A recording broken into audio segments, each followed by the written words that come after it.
특검 관련해서 말씀드리겠습니다. 민주당은 온갖 핑계를 동원해서 대장동 특검을 사실상 막고 있습니다.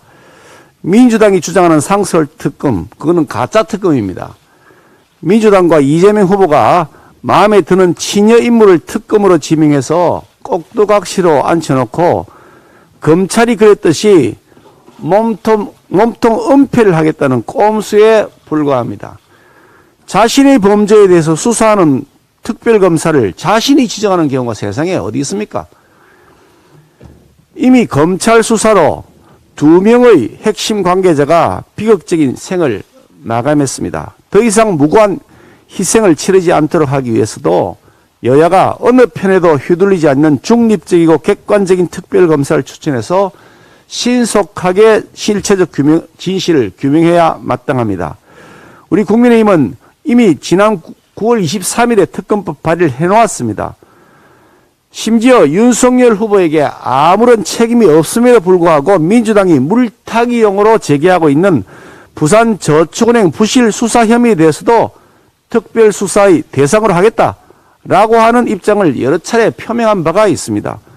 길게 시간을 끌어야 할 이유가 없습니다. 이미 발의된 특검법안을 수정해서 여야가 합의 처리하면 되는 매우 간단한 일입니다. 하루만 해결할 수 있습니다. 하지만 대장동 개발 사업의 핵심 관계자가 2명이 사망한 이 심각한 상황 속에서도 민주당 이재명 후보는 특검법 처리에는 안중에도 없습니다. 거기에 더해서 성남시장 시절에 함께 장기 해외 출장을 다녀온 직원조차도 기억이 나지 않는다고 우기는 뻔뻔함까지 보이고 있습니다. 민주당은 이제 더 이상 가짜 특검 주장하지 마시고 진짜 특검 법안 처리에 협조해야 마땅합니다. 우리 국민의힘은 끝까지 진짜 특검법을 관철해 나가도록 할 것입니다. 박범계 장관 사퇴해야 한다는 요구를 다시 한번 더 드립니다. 민주당 3선 현역 국회의원인 박범계 법무부 장관이 공개적으로 검찰을 압박하면서 노골적으로 대선에 개입을 하고 있습니다. 민주당 등 여권이 우리 당 윤석열 후보자 배우자에 대해서 제기했던 터무니없는 의혹에 대해서 검찰이 무혐의 처분을 내릴 것으로 알려지자 언론에 나와서 합당한 결론을 내야 한다고 얘기한 것입니다. 어떻게든 제1야당 대선 후보자에게 흠집을 내서 자신의 친정인 민주당 이재명 후보에게 유리한 상황 만들기 위해서 검찰에 법무부 장관이라는 자가 가이드라인을 제시한 것으로 보입니다. 명백한 직권남용이며 선거 개입 행위입니다. 지금 국민들이 과연 대선을 엄정하게 관리하고 있는지 많은 의문을 가지고 있습니다. 선거관리 주무부수인 법무부, 행안부에 다 민주당 3선 의원 현역 의원이 들어가 있고 진성친문인사를 수장으로 앉혀놓고 있습니다. 그것도 모자라서 청와대가 대통령 추천 몫인 중앙선관위 상임위원에게 직원에 대한 인사권과 예산 집행권과 재정권까지 부여해서 선관위를 완전히 장악하겠다고 하고 있습니다. 대통령이 추천한 인사가 선관위를 장악하겠다는 것입니다. 4.15 총선이 실시된 지 2년이 다 되도록 부정선거 주장이 아직도 사그라들지 않고 있는 것은 그만큼 문재인 정권이 공정선거 관리를 하고 있다는 신뢰를 국민들로부터 받지 못하고 있다는 증거입니다. 여기에 더해서 법무부 장관마저 공개적으로 민주당 도우미를 자처하는 모습은 우리 모든 국민들의 불신에 다시 한 번 더 기름을 끼얹는 것과 다름없습니다.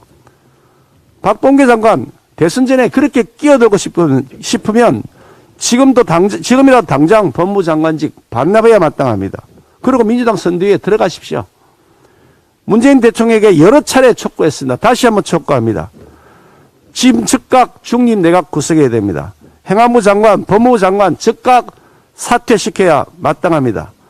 5년 내내 국민 편가르기 한 것도 모자라서 또다시 대선 개입으로 국민을 분열시키는 일은 하지 않게 되기를 진심으로 축원합니다. 이재명 후보의 인사 관련해서 말씀드리겠습니다. 지난 8월에 이재명 당시 경기도지사가 경기도 산하기관의 상임이사에 고문치사 전과자를 임명해서 논란이 된 바가 있었습니다. 과격운동권에서는 그런 전과를 훈장으로 여기는지 모르겠지만 일반 국민들 상식에서는 흉악한 범죄자일 뿐입니다. 당시에 해당 인사가 상임이사 자리에서 물러나면서 상황이 일단락된 바 있었는데 최근에 해당 인사가 민주당 이재명 후보 선대위에 이름을 올렸다는 언론 보도가 있었습니다. 여론이 잠잠해진 틈을 타서 은근슬쩍 한 자리 차지한 것으로 보입니다. 이재명 후보와 해당 인사는 국민 비난은 가볍게 무시할 만큼 이 두 사람의 관계는 특별한 인연인 것으로 추측됩니다.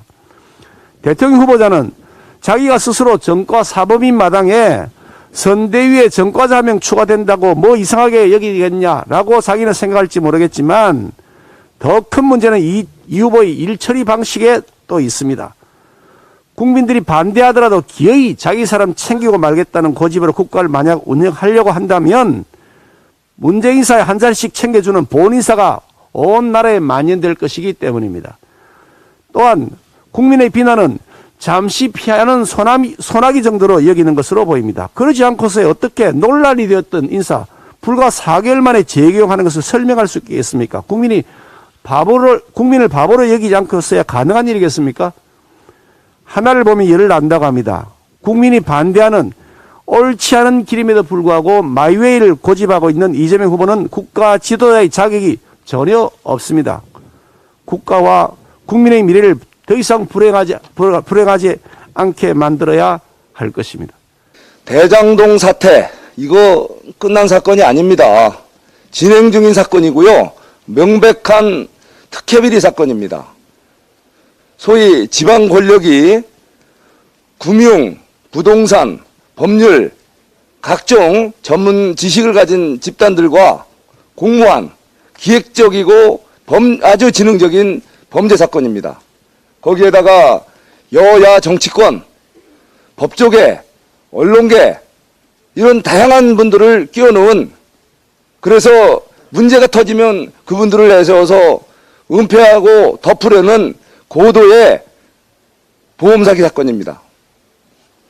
이 바로 대동이 이름이 대동이로 바뀌었죠. 대동이는 그 진상을 합니다.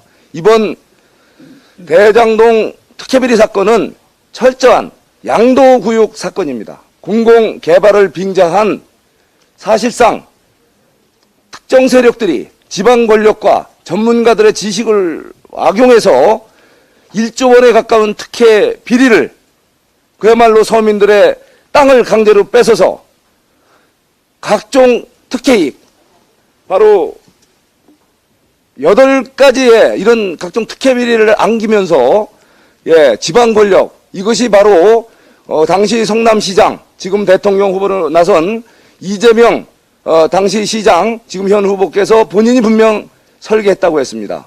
이 설계라는 것이 뭐냐? 사업의 시작부터 마지막까지 개발, 토지 수용 단계에서부터 마지막 분양가 산정까지 일련의 과정에 지방 권력이 개입이 됐다는 겁니다. 자, 이 사건에 대해서 본인이 분명히 설계했다고 했기 때문에 그 설계 내용에는, 거기에는 이익 구조, 또 이런 이익의 배분 구조, 이런 구조가 다 들어가 있는 겁니다. 자, 이 사건에 대해서 철저하게 이번에 특검을 해야 되는데, 지금 사건의 핵심 관계자가 지금 연속해서 이 자살한 사건이 발생했습니다. 거기 핵심 관계자들이 이렇게 어떤 압박을 받고 어떤 힘든 상황을 겪었길래 이런 증거인멸의 상황까지 옵니까? 지금이라도 즉각 이 양도구역의 공공개발을 빙자한 사실상의 특정 세력들, 그 중심에 이거를 모르고 덮은 건지 아니면 알고 기획했는지, 바로 이재명 후보의 연루 문제에 대해서 철저하게 특검을 통해서 진상이 밝혀져야 될 것입니다. 더 이상 이유가 없습니다. 즉각 특검을 통해서 진상을 낱낱이 밝히고, 이 발생한 부정이익에 대해서는 철저하게 국민들에게 사회로 환수될 수 있도록 즉각 조치해야 합니다. 이상입니다.